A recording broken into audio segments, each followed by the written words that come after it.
Thank you for joining us today as we discuss leveraging multi-tiered systems of support to improve outcomes for students with disabilities through Promises to Keep, transforming educator preparation to better serve a diverse range of learners. I'm Abigail Marshall. And I'm Dia Jackson from the Cedar Center at the American Institute for Research. Today, we will be reviewing the 10 recommendations found within the May 2015 Promises to Keep report. The recommended actions in Promises to Keep provides chiefs and state education agencies with guidance on leveraging a multi-tiered system of support framework in order to strengthen statewide educator preparation efforts. As a result of these efforts, teachers and leaders will have the knowledge and skills necessary to meet the needs of and improve outcomes for all students, including students with disabilities. We will begin today's presentation by listening to Assistant Secretary for Special Education and Rehabilitative Services, Michael Uden, as he introduces Promises to Keep to stakeholders nationwide attending a cross-state convening addressing teacher preparation reform. So, just some few remarks. It's been about 50 years now since Lyndon Johnson signed into law the original Elementary and Secondary Education Act of 1965. Ensuring kids from disadvantaged backgrounds had the same kinds of educational opportunities as their more affluent peers. And when he signed that law, he said he believed that no law he had signed or will ever sign again will mean more to the future of America. He set full educational opportunity as our first national goal. But we all know that it takes hard work to actually make that opportunity real. If you truly believe that children deserve that kind of opportunity, then our collective work becomes extraordinarily clear. Our work will not be done until we ensure that opportunity is not just a possibility, but a promise. And the opportunity for students with disabilities is real. We know, research shows, we know that students with disabilities do better when they are held to the same high standards and have access to the general curriculum. When they have a meaningful opportunity to be involved in and make progress in the general curriculum against state academic standards. Research shows that even struggling learners with disabilities can succeed at rigorous coursework and meet college and career ready standards while with the appropriate instruction, with the right kinds of supports and accommodations, and only if educators are prepared to meet the needs of their kids. So there's much work to do. But fortunately, we are surrounded by motivated and talented educators. We know that teaching is not an easy job. We know that it takes many years to build that level of expertise needed to work with our most challenging students.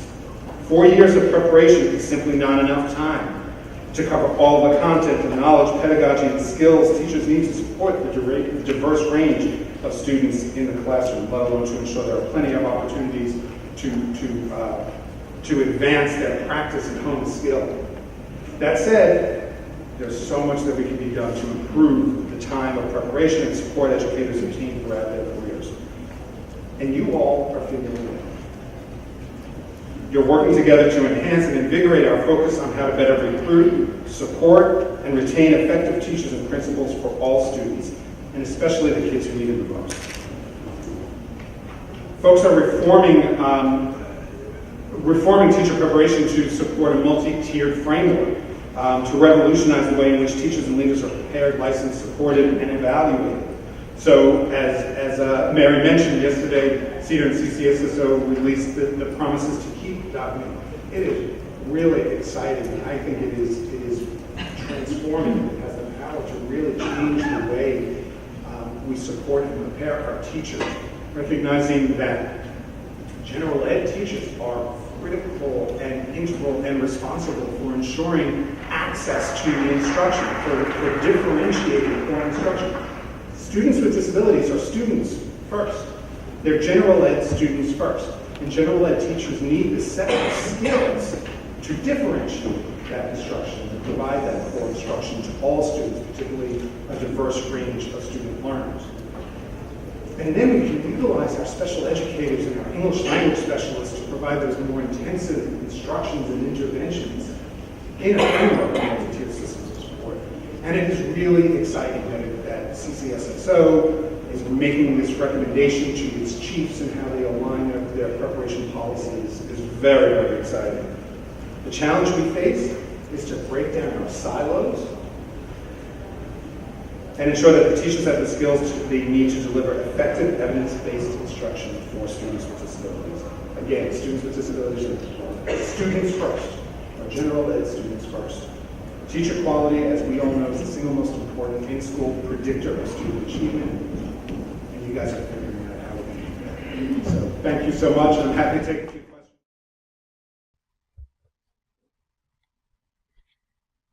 The recommendations outlined in the Promises to Keep report are based on the fact that all teachers and leaders share ownership and responsibility for the academic and behavioral growth of all students. Also, that all students deserve high-quality education that includes differentiated instruction and research-based practices. That instruction is delivered across a tiered system of support, which is a pivotal framework for closing the achievement gap. That a learner-centered approach should be leveraged to support the education of all students. And if teachers and leaders are to create schools that are learner-centered within a system of tiered supports, then they will need to build a high level of expertise over time. The 2015 Promises to Keep report was a joint effort between the Collaboration for Effective Educator Development, Accountability, and Reform Center, or CEDAR, and the Council of Chief State School Officers, CCSSO. Mary Dean Behringer, Strategic Initiative Director in the Education Workforce at CCSSO, shares some of the rationale for partnering with the CEDAR Center last spring to release this report.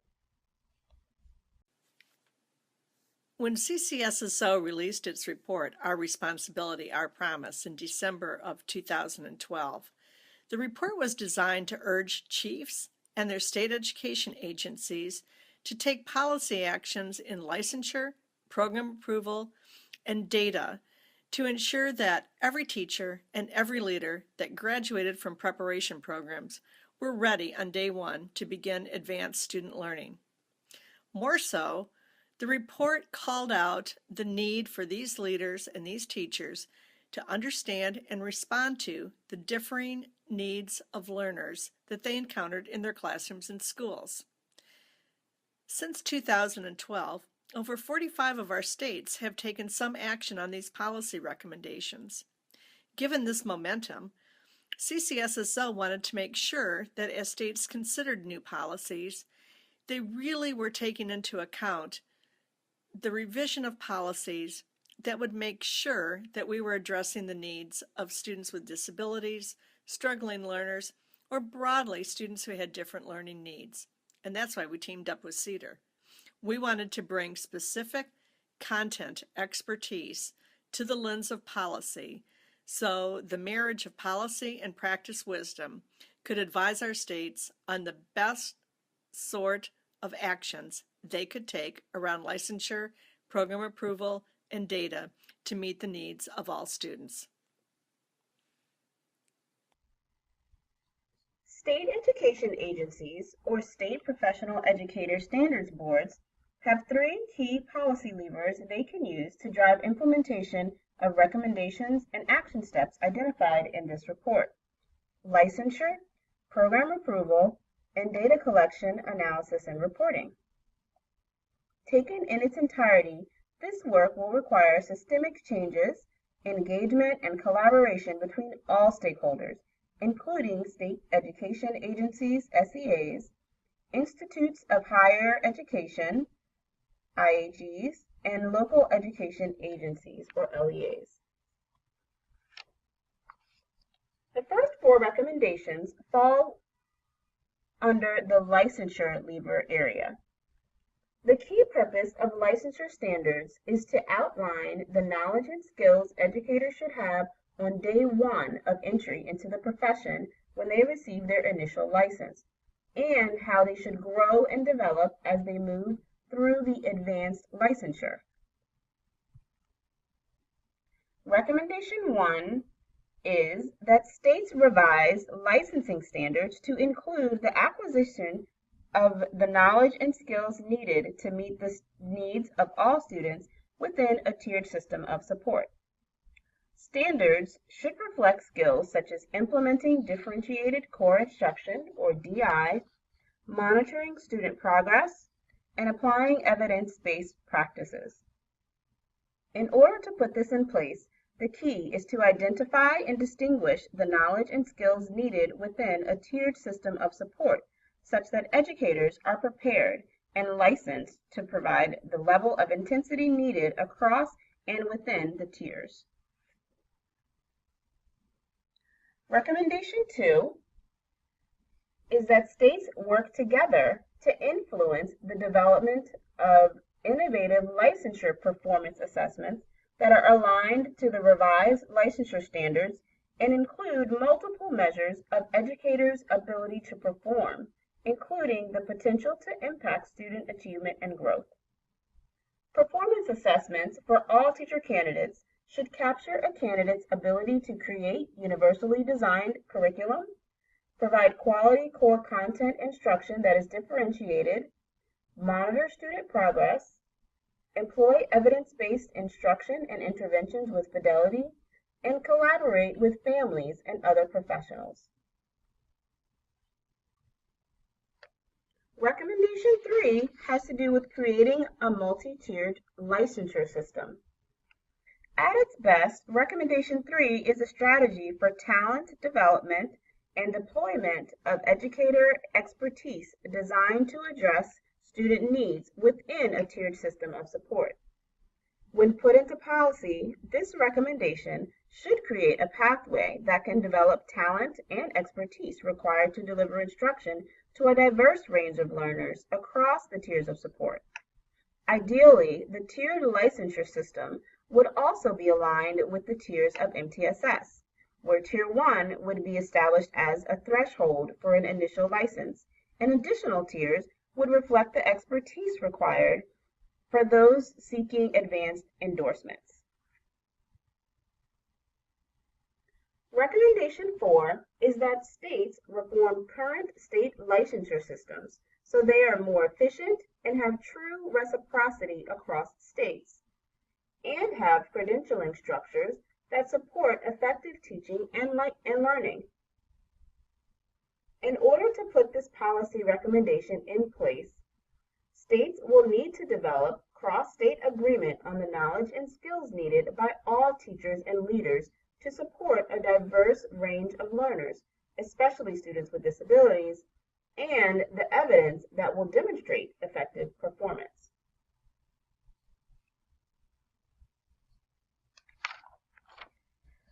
We will now move on to the second policy lever area, program approval. Program approval is the process used by states to first determine if a program seeking to operate an educator preparation program meets standards and criteria to initially operate, and then to evaluate the effectiveness of educator preparation programs to grant approval to continue. Standards for program approval are used to review the content of programs and serve as a key lever for states to ensure quality. Program approval standards can also be used to encourage innovation in addressing how programs provide candidates with three key elements of preparation: content, knowledge, and skills, opportunities for deliberate practice of skills, and the sequencing and structure of the program to assure appropriate scaffolding of knowledge and skill. Recommendation 5 urges states to measure and hold preparation programs accountable for ensuring that they prepare candidates who can address the needs of a wide range of learners within tiered systems of support.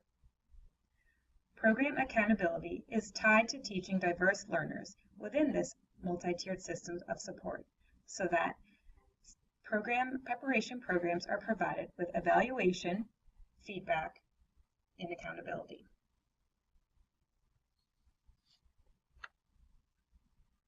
Recommendation 6 calls for states to adopt and implement rigorous program approval standards that produce high-quality candidates capable of positively impacting the achievement of all student populations. Rigorous standards would ensure that educator preparation programs have selective entry and exit criteria, provide high-quality practice opportunities with feedback and coaching, and develop candidate ability to address and assess multiple types of learner diversity through a tiered system of support.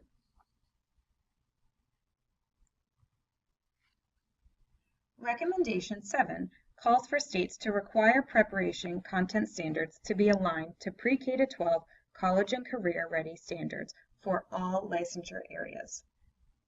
This would ensure that all teacher candidates are prepared with a core threshold of skills and knowledge needed to provide high-quality core instruction for all learners within a multi-tiered system of support.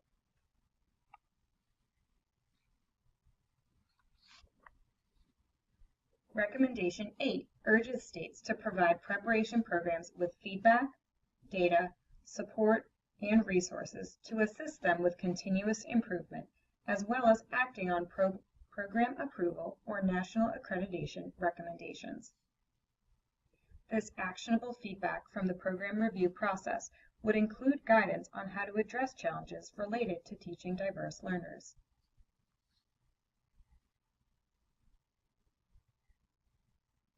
We will now discuss the two final recommendations within the report, which fall under the third policy lever area, data collection, analysis, and reporting. Many states are currently in the process of building comprehensive data systems, which presents an opportunity to include indicators relevant to teaching struggling learners. This data is not only valuable for program improvement and accountability, but also for recruiting and hiring educators to serve high-need populations.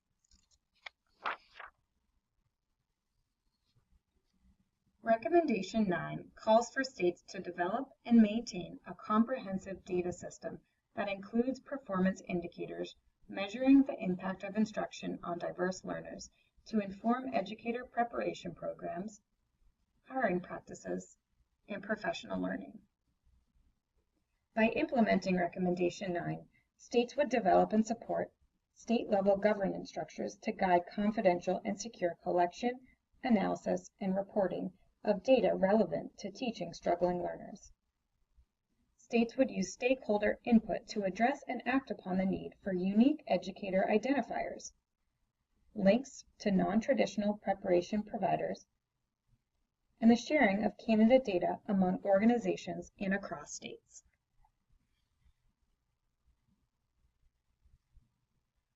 Recommendation 10 calls for states to use data collection, analysis, and reporting of multiple measures for continuous improvement and accountability of preparation programs in areas directly related to the multi-tiered system of support. Data indicators to inform improvement and accountability might include how well candidates felt prepared to teach struggling learners, what specific skills candidates felt they were lacking, and their ability to collaborate and address student needs within a tiered system of support.